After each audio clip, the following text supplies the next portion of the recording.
Hi everyone, welcome back to our channel. In this video, I'm going to let you know what you should be doing if your credit card or your Citibank credit card is lost or stolen. So unfortunately, if you happen to lost or stolen your credit card, then what you need to do is you just have to follow the steps. So first of all, you need to report the stolen credit card to your bank immediately. Most card issuers are available 24/7 to assist you with reporting your lost credit card. You could also browse the net for the bank's phone number or find them on the billing statement, all of that.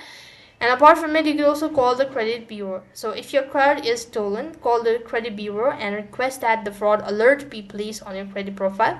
And you should also review your current credit report to ensure that you find any information to be incorrect. You could also go ahead and use your online banking account and block your card for a temporary purpose, and that should be able to fix it. If you're unable to cope up with the following video, then you could open up a link and type in online.citibank.co.block. This is going to take you to the field where you can go to read all these instructions on what you should be doing if your card has been lost or stolen.